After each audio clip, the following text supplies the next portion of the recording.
Good morning dear students. मैं आपको श्रुतिसम भिन्नार्थक शब्द के बारे में बताऊंगी। इससे पहले मैंने अनेकार्थी शब्द के बारे में बताया था। अब मैं आपको श्रुतिसम भिन्नार्थक शब्द के बारे में बताऊंगी। श्रुतिसम भिन्नार्थक शब्द ऐसे शब्द होते हैं जो सुनने में तो समान होते हैं। जब आप सुनेंगे इनको तो ये बिल्कुल समान लगेंगे, लेकिन इनके अर्थ जो होते हैं वो भिन्न होते हैं। इनके अर्थ जो होते हैं वो भिन्न होते हैं और ये सुनने में समान लगते हैं। तो श्रुतिसम भिन्नार्थक शब्द pair of similar words different meanings. Similar words different meanings.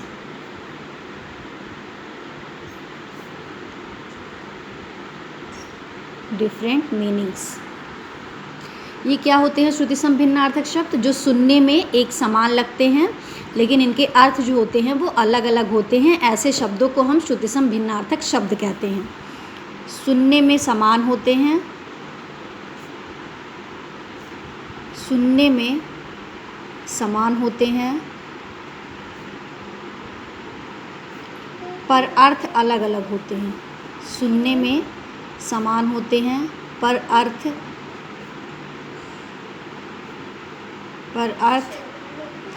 अलग अलग होते हैं।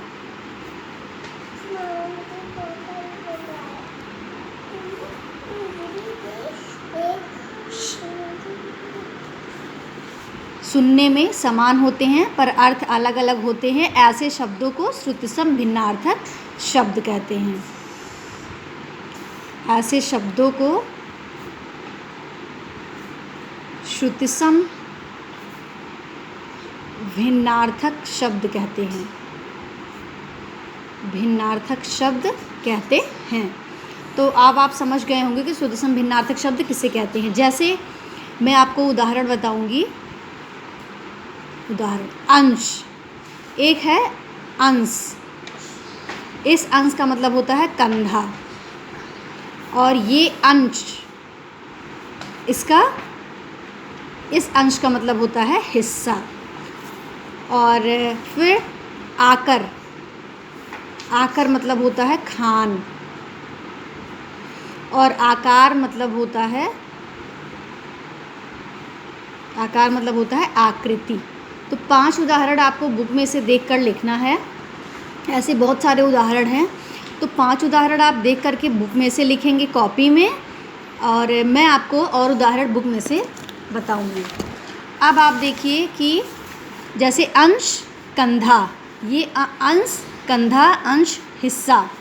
आकर मतलब खान, आकार मतलब आकृति। इंद्रा मतलब इंद्र की पत्नी, इंदिरा मतलब लक्ष्मी। क्रम मतलब सिलसिला, कर्म मतलब काम। जरा मतलब बुढ़ापा, जरा मतलब थोड़ा। दिन मतलब दिवस, दीन मतलब गरीब। परिमाण मतलब मात्रा, प्रमाण मतलब सबूत। बलि का मतलब होता है बलिदान, और इस बलि का मतलब होता है शक्तिशाली। इसको पढ़ेंगे बलि। बलि का मतलब होता है बलिदान देना, करना, और बलि का मतलब होता है शक्तिशाली। इस सूर का मतलब होता है सूरदास, और इस शूर का मतलब होता है वीर।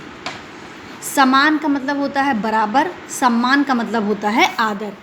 अब आइए अभ्यास कार्य पे। निम्नलिखित रिक्त स्थानों की पूर्ति कोष्ठक में से उचित शब्द चुनकर कीजिए। दुनिया में किसी को छोटा बड़ा न समझो, सभी एक समान है। सभी एक समान है। दुनिया में किसी को छोटा बड़ा न समझो, सभी एक समान है। 9 वर्ष प्रारंभ होने में कुछ ही दिन बाकी हैं। कुछ ही दिन बाकी हैं। तुम तो गुड़ों की आकर हो। आकर मतलब होता है खान। तुम तो गुड़ों की, यहाँ पे आप भरेंगे, यहाँ मैं लिख देती हूँ। तुम तो गुड़ों की आकर हो। आकर मतलब होता है खान। तुम तो गुड़ों की आकर हो। तुम तो गुड़ों की आकर हो। आकर का मतलब होता है खान। देश की रक्षा करते हुए उसने अपने प्राणों की बलि दे दी। ये बलि मतलब बलिदान होता है। राजन ने कोर्ट में प्रमाण प्रस्तुत किए, प्रमाण प्रस्तुत किए। पहला आप फिर से देख लीजिए, निम्नलिखित रिक्त स्थानों की पूर्ति कोष्ठक में से उचित शब्द चुनकर कीजिए। दुनिया में किसी को छोटा बड़ा न समझो, सभी एक समान हैं। 9 वर्ष प्रारंभ होने में कुछ ही दिन बाकी हैं। तुम तो गुणों की आकर हो। देश की रक्षा करते हुए उसने प्राणों की बलि दे दी।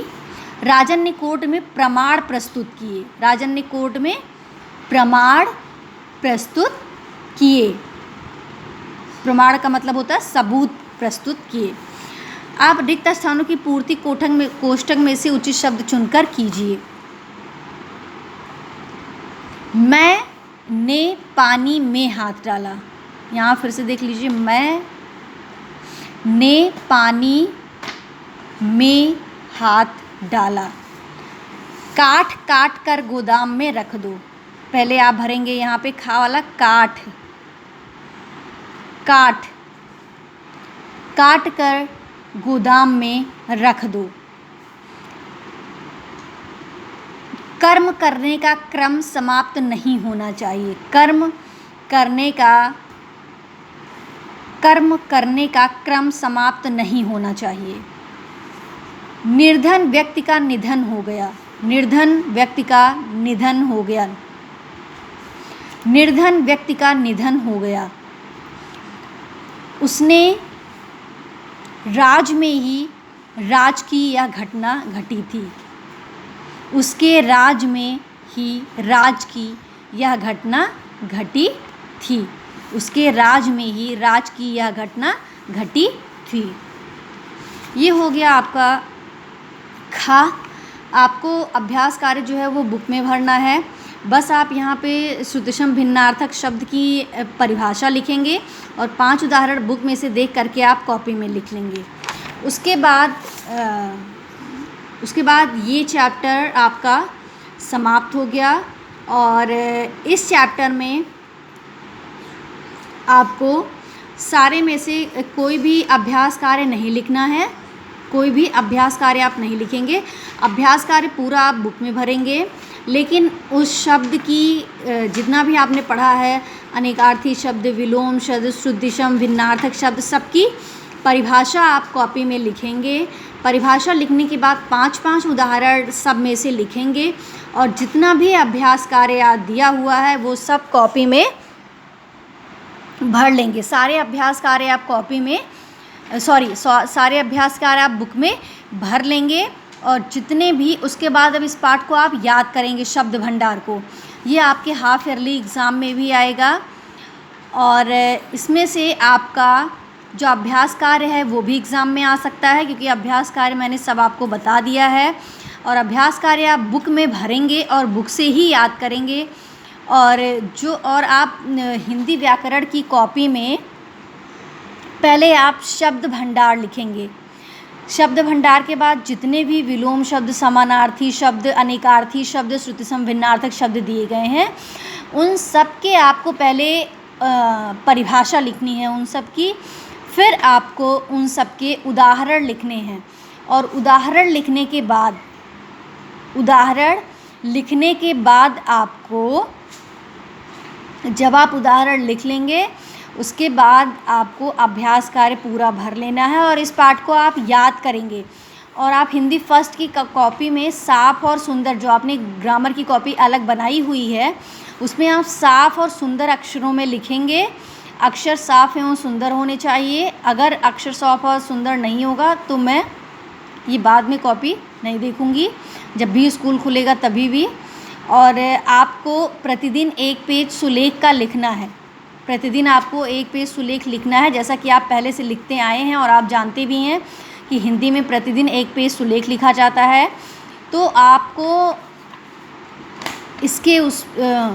आपको ये पाठ, आपको ग्रामर का पाठ 12 याद करना है और जितना भी आपने हिंदी पल्लों में पूरा, मैंने सिलेबस ख़त्म कर दिया है, सिलेबस मेरा पूरा हो गया है हिंदी सेकंड का, वो आप अच्छे से याद कर लेंगे। एक एक चैप्टर प्रतिदिन आप उसको याद करेंगे और याद करने के बाद उसको आप जो है रफ में उसका अभ्यास कार्य करेंगे।